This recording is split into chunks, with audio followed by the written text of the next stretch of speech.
Hi friends, welcome to Telugu people spoken English channel. ఈరోజు మనం చెప్పుకున్నటువంటి టాపిక్ ఏంటంటే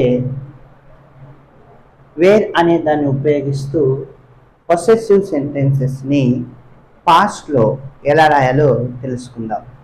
మనం పొసెసివ్ అనగానే అన్న వెంటనే మనకు గుర్తుకు రావాల్సింది హ్యావ్.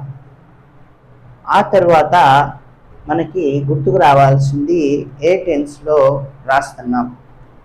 ఇప్పుడు మనం వేర్ అనే దాన్ని ఉపయోగించి పాస్ట్ టెన్స్లో పొసెసివ్ సెంటెన్సెస్ని ఎలా రాయాలో తెలుసుకుందాం. మన ప్రీవియస్ క్లాస్ అయినటువంటి క్లాస్ 42లో వేర్ అనే దాన్ని ఉపయోగించి పొసెసివ్ సెంటెన్సెస్ని ప్రజెంట్లో ఎలా రాయాలో తెలుసుకున్నాం. మనం ఇంతకుముందు ఉన్నటువంటి ప్రీవియస్ వీడియోలో డూ అనేది ఎక్కడ వాడాలి, డస్ అనేది ఎక్కడ వాడాలి, అది ప్రెజెంట్ టెన్స్లో అనేది తెలుసుకున్నాం. ఇప్పుడు మనం చెప్పుకోబోయేటువంటి క్లాస్ 42లో క్లాస్ 42 కాదు, క్లాస్ 43లో డూ మరియు డస్ అనేవి మనకి ప్రెజెంట్ టెన్స్లో వచ్చాయి. కానీ ఇప్పుడు పాస్ట్లో రాస్తున్నాం కాబట్టి వీటికి బదులు డిడ్ అనేది వస్తుంది. మరి హ్యావ్ అనేది హ్యావ్గానే ఉంటుంది. ఇక్కడ మనకు కనపడుతున్నటువంటి డూ డస్ అనేవి పాస్ట్ టెన్స్లో రాసేటప్పుడు ఇక ఉండవు. మనం రాయబోయేది పాస్ట్ టెన్స్ కాబట్టి ఏ పర్సన్ అయినప్పటికీ మనకి వీటన్నిటి ప్లేస్లో డిడ్ వస్తుంది అనేది గుర్తుంచుకోవాలి.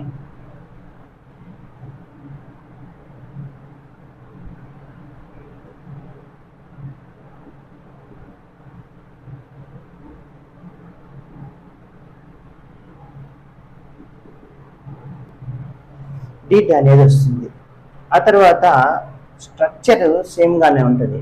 వేర్ ఫస్ట్ రాయాలి, తర్వాత మరి హెల్పింగ్ వెర్బ్ని పాస్ట్ టెన్స్లో డిడ్ కాబట్టి డిడ్ రాసాం. ఆ తర్వాత పర్సన్ రాయాలి, ఆ తర్వాత హ్యావ్ అనేది హ్యావ్గానే ఉండిద్ది. ఇది structure of sentences regarding possessive sentences in past tense. Okay, ఇప్పుడు వీటిని మనం చదివినట్లయితే వేర్ డిడ్ ఐ హ్యావ్, నేను పాస్ట్లో ఎక్కడ కలిగి ఉండేవాడిని. వేర్ డిడ్ వీ హ్యావ్, మేము ఎక్కడ కలిగి ఉండేవాళ్ళం. Where did you have, singular అయితే నీవు ఎక్కడ కలిగి ఉండేవాడివి, మీరు లేకపోతే ప్లూరల్ అయితే మీరు ఎక్కడ కలిగి ఉండేవారు. వేర్ డిడ్ హీ హ్యావ్ అంటే అతడు ఎక్కడ కలిగి ఉండేవాడు. షీ వస్తే వేర్ డిడ్ షీ హ్యావ్ అంటే ఆమె ఎక్కడ కలిగి ఉండేది. వేర్ డిడ్ ఇట్ హ్యావ్ అంటే అది ఎక్కడ కలిగి ఉండేది. వేర్ డిడ్ దిస్ హ్యావ్ అంటే ఇది ఎక్కడ కలిగి ఉండేది. వేర్ డిడ్ దట్ హ్యావ్ అంటే అది ఎక్కడ కలిగి ఉండేది. ఇక్కడికి వచ్చేసరికి వేర్ డిడ్ దే హ్యావ్ అంటే వాళ్ళు ఎక్కడ కలిగి ఉండేవాళ్ళు. వేర్ డిడ్ దోస్ హ్యావ్ అంటే అవి ఎక్కడ కలిగి ఉండేవి. వేర్ డిడ్ దీస్ హ్యావ్ అంటే ఇవి ఎక్కడ కలిగి ఉండేవి అనేది మనం చూస్తున్నాం. పర్సన్స్ మనకు తెలుసు. ఆ పర్సన్స్ ఉపయోగించి పాస్ట్ టెన్స్లో పొసెసివ్ సెంటెన్సెస్ని వేర్ ఉపయోగిస్తూ ఎలా రాయాలో ఈ క్లాస్ తెలుసుకున్నాం.